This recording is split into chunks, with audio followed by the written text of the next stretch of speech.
Hi అండి. Welcome to Vijju home kitchen. ఈరోజు veg మంచూరియాని సాసులు లేకుండా ఇంట్లో ఉన్న వాటితోటే ఈజీగా ఎలా తయారు చేసుకోవాలో ఈ వీడియోలో చూపిస్తాను.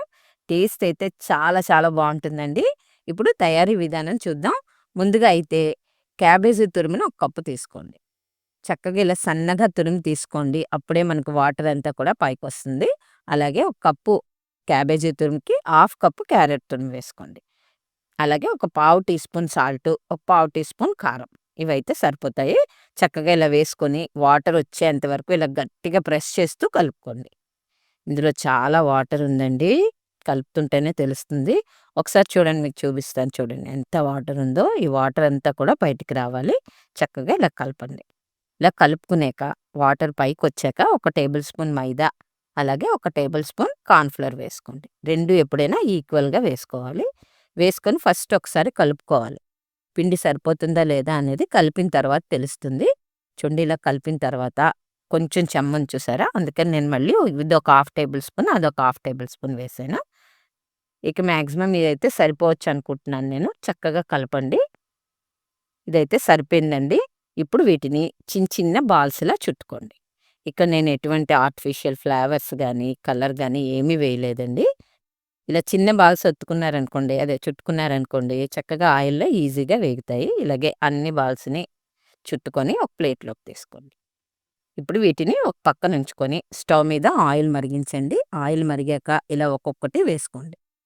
ఆయిల్ బాగా మరిగిన తర్వాత వేసుకోండి. వేసిన తర్వాత ఒక నిమిషం పాటు కదపకుండా చక్కగా ఇలా అడుగు నుంచి కలపండి. ఒక నిమిషం తర్వాత కలిపితే మీకు చూడండి బాల్స్ అడుగు అంటుకోకుండా చక్కగా కలర్ తేలుతాయి. అలాగే ఆయిల్ కూడా మీడియం హీట్‌లో ఉంచుకొని ఇలా ఎర్రగా వేయించుకోండి. ఇప్పుడు వీటిని ఒక ప్లేట్‌లోకి తీసుకోండి. మిగతా వాటిని కూడా సేమ్ ఇలాగే వేయించి ఒక పక్కన పెట్టుకోండి. ఇప్పుడు అదే స్టవ్ మీద వేరే కళాయి పెట్టుకొని చక్కగా ఒక టేబుల్ స్పూన్ ఆయిల్ వేసుకోండి. ఆయిల్ హీట్ అయ్యాక సన్నగా తరిగిన వెల్లుల్లి ముక్కలు, ఇవి ఒక 4 రెమ్మలండి. ఇవి కొంచెం వేగాలి.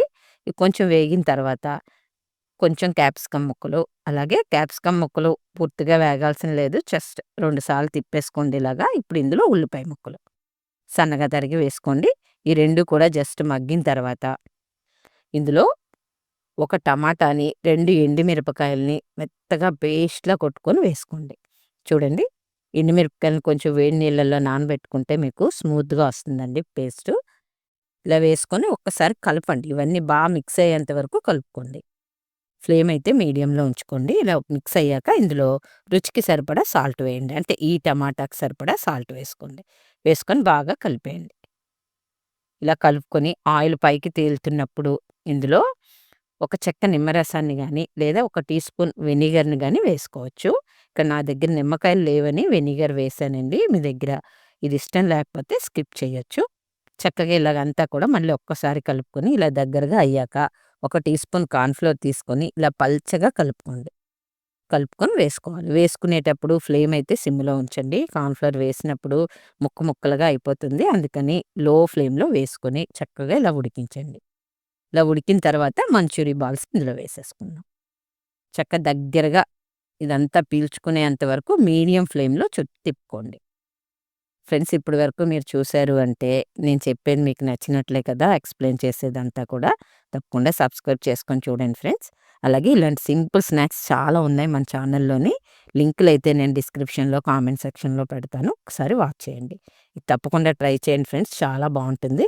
మీకు ఒకవేళ టైం లేకపోతే వాట్సాప్‌లో ఎందులోనైనా షేర్ చేసుకొని ఉంచుకోండి. తర్వాత చేసుకోవచ్చు. చూడండి, ఇలా వచ్చాక స్టవ్ బంద్ చేసేసుకోవచ్చు.